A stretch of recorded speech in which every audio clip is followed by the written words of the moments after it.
Hello guys. स्वागत है आप सभी का फिर से हमारे लर्न ट्रिक एजुटेक के इस चैनल में।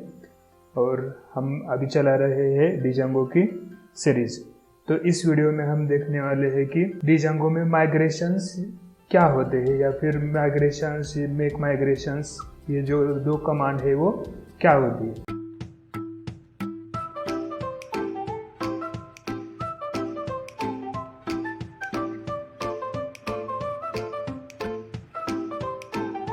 माइग्रेशंस बोलते हैं हम, माइग्रेशंस करना है या फिर मेक माइग्रेशंस कमांड होता है।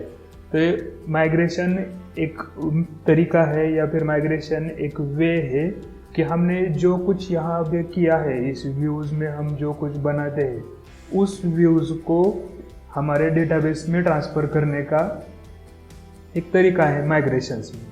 मतलब जब हम माइग्रेशन का कमांड चलाएंगे तब हम क्या करेंगे, यहाँ पे जो भी कुछ हमने बनाया है वो सब हम उसका एक इमेज हम डेटाबेस पे बनाएंगे, और फिर बाद में जब हम डेटाबेस में डेटा ऐड करेंगे तो उसी फॉर्मेट में वो डेटा ऐड होता जाएगा।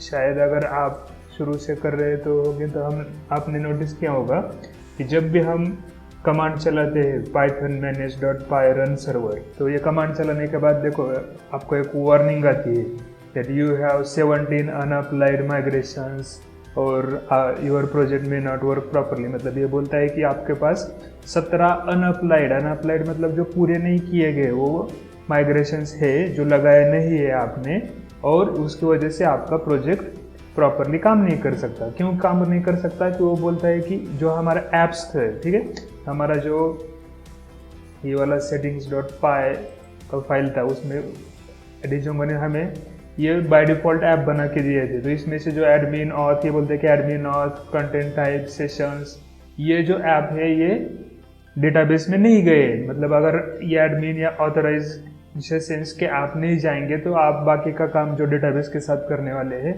वो नहीं कर पाओगे, ऐसा ये वार्निंग आता है। तो हमें क्या करना पड़ेगा, इस वार्निंग को निकालना पड़ेगा ताकि हम डेटाबेस को भी एक्सेस कर सके या फिर डेटाबेस को भी कनेक्ट कर सके डेटाबेस को हमारे फ्रंट एंड के साथ। तो यहाँ पे ये बोलता है कि run python manage.py migrate to apply them। लेकिन ये कमांड है माइग्रेशन के लिए, लेकिन डायरेक्ट ये कमांड हम नहीं चलाते, ठीक है। तो हमारे पास माइग्रेशन के लिए दो कमांड होती है। सबसे पहले एक कमांड होती है मेक माइग्रेशन, जो कि मेक माइग्रेशन क्या करती है, तो यहाँ पे जो भी हमने कुछ कोड किया है वो कोड क्या करती है, हमारा पिछले वर्जन से चेक करती है, कंपेयर करती है और उसका कंपैरिजन बना के तैयार करती है हमारी मेक माइग्रेशन कमांड। और उसके बाद आती है माइग्रेट, जो कि एक्चुअल में माइग्रेशन होता है डेटाबेस पर, ठीक है।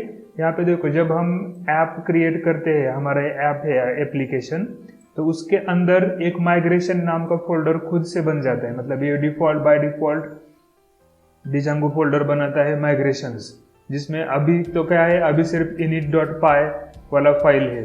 लेकिन जैसे जैसे हम माइग्रेशन चलाते जाएंगे वैसे वैसे यहाँ पे माइग्रेशंस की फाइल ऐड होती जाएंगी।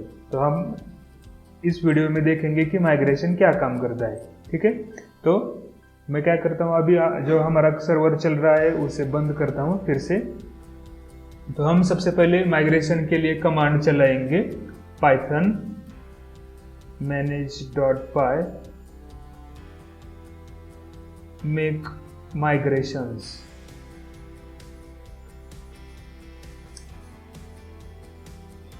तो मैंने लिखा है कि मेक माइग्रेशन। अभी ये बोल रहा है कि नो चेंजेस डिटेक्टेड। ये नो चेंजेस डिटेक्टेड क्यों बोल रहा है?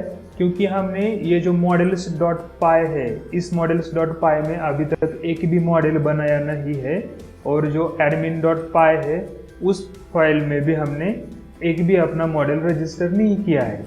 इसलिए ये बोल रहा है कि नो चेंजेस डिटेक्टेड।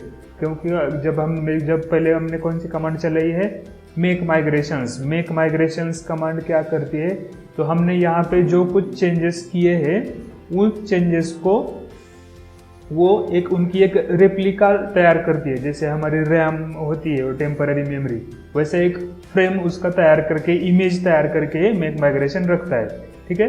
तो पहले हमें कमांड चलाना होता है मेक माइग्रेशंस, और उसके बाद हम कमांड चलाएंगे python manage.py migrate। और जब हम कमांड चलाएंगे python manage.py migrate, तो देखो इसने जो माइग्रेशन थे वो अप्लाई करना शुरू कर दिया और ख़त्म कर दिया। अभी मैं इसको स्क्रीन को बड़ा करके आपको दिखाता हूँ। तो इतने सारे देखो, इतने सारे माइग्रेशन इसने कर दिए। क्या कर दिया उसने, कंटेंट टाइप कर दिया और उसकी कंडीशन भी लिख दी कि हो माइग्रेशन हो गया है या नहीं। उसके बाद उसने एडमिन का कर दिया, ऑथराइज यूजर्स का जो होता है ये user name, user last name, group name वगैरह वगैरह सब कुछ उसने अब माइग्रेशन करके दिया है। तो अगर जब अभी हमने कमांड चलाया, दोनों कमांड हमने चलाई, मेक माइग्रेशंस और माइग्रेट। अब इसके बाद जब मैं कमांड चलाऊंगा कि python manage.py रन सर्वर, तब देखो, तब ये अब इस बार एरर नहीं देगा। देखो इस बार इसने एरर नहीं दिया, इसने बोल दिया system check identified no issues, directly बोल दिया। पहले क्या आता था, पहले यहाँ पे हमें वार्निंग आता था इतने माइग्रेशंस अनअप्लाइड है, लेकिन जब हमने ये सारे माइग्रेशंस अप्लाई कर दिए तब ये वार्निंग नहीं दे रहा है। और हम अगर मैं इस पर क्लिक कर दूंगा तो हमारा वाला पहला वाला सर्वर है, वो पहला वाला सर्वर नॉर्मल से शुरू हो जाएगा, ये वाला, ये सर्वर हमारा ऑटोमेटिकली चल जाएगा। आशा करता हूँ आपको समझ में आया होगा मेक माइग्रेशंस और माइग्रेट क्या होता है। तो thank you for watching the video.